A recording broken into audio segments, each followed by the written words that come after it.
কী যে স্বাদ! এটা বাড়িতে না বানালে একদম বুঝতেই পারতাম না। একঘেয়েমি মুসুর ডাল খেতে খেতে যখন আর একদমই ভালো লাগবে না, তখন কিন্তু এই মুসুর মাখানিটা কিন্তু বাড়িতে একবার বানিয়ে দেখো।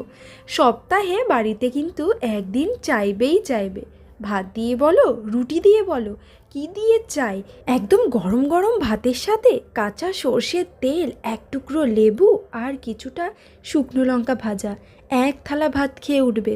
চলো কিভাবে বানালাম সেটা তোমাদেরকে দেখিয়েই দিই।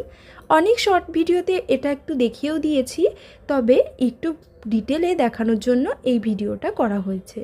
প্রথমে কড়াই বসিয়ে দিয়ে কয়েকটা শুকনো লঙ্কা ভেজে তুলে রেখে দিলাম। ওই কড়াইতেই দিয়ে দিলাম শুকনো লঙ্কা কুচি আর রসুন কুচি। এইটাতে কিন্তু রসুন কুচি মাস্ট। পরে যখন খেতে গিয়ে মুখে রসুনের কুচিগুলো পড়বে না, দেখবে স্বাদটা যেন আলাদাই লাগে।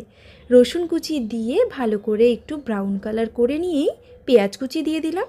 পেঁয়াজ কুচিটাও হালকা ব্রাউন কালার করে নিয়ে এর মধ্যে দিয়ে দিচ্ছি টমেটো কুচি।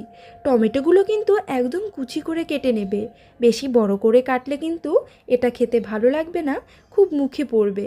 এইবার টমেটো থেকে যতক্ষণ না কাঁচা গন্ধটা যাচ্ছে আর নরম না হচ্ছে, ততক্ষণ কিন্তু এটাকে ভাজতে থাকবো। এবার এর মধ্যে দিয়ে দিলাম কিছুটা নুন, যাতে টমেটো পেঁয়াজ খুব সুন্দর নরম হয়ে যায়।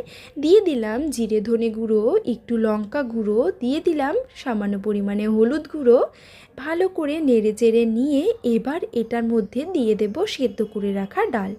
এই ডালটাকে আমি ভালো করে ধুয়ে নুন দিয়ে প্রেসার কুকারে সিদ্ধ করে নিয়েছি।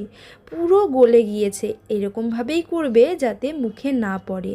দানা দানা থাকলে খেতে কিন্তু ভালো লাগবে না। মুসুর ডালটা দিয়ে খুব ভালো করে নাড়াচাড়া করে নিয়ে এবার এর মধ্যে দিয়ে দিচ্ছি কাঁচা লঙ্কা কুচি। যারা যেরকম ঝাল খেতে চাও তারা সেরকমভাবেই ঝাল দেবে, তবে এটা একটু ঝাল ঝাল হলেই খেতে বেশি ভালো লাগে। লঙ্কা কুচিটা দিয়ে ভালো করে নাড়াচাড়া করে নিলাম। একদম যখন মাখো মাখো হয়ে যাবে, নামানোর আগে কিছুটা ধনেপাতা কুচি ছড়িয়ে এটাকে আবারও কিছুক্ষণ নাড়াচাড়া করে নামিয়ে নিও। নামিয়ে এর মধ্যে এবার সর্ষের তেল ছড়িয়ে দিও। সর্ষের তেলে যে একটা ফ্লেভার থাকে সেটা কিন্তু খুব ভালো লাগে, আর কাঁচা সর্ষের তেল তো খেতে অনেকেরই ভালো লাগে।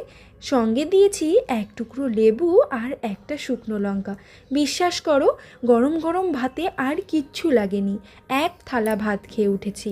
অফিস যাওয়ার আগে সবাই এরকম একটা রেসিপি দিয়ে ভাত খেয়ে গেলে লাঞ্চে অফিসে আর কিছুই লাগবে না। তো আজকের রেসিপিটা কেমন লাগলো কমেন্টে জানাতে ভুলো না। যদি ভালো লাগে অবশ্যই কিন্তু সেভ করে রেখো ভিডিওটা।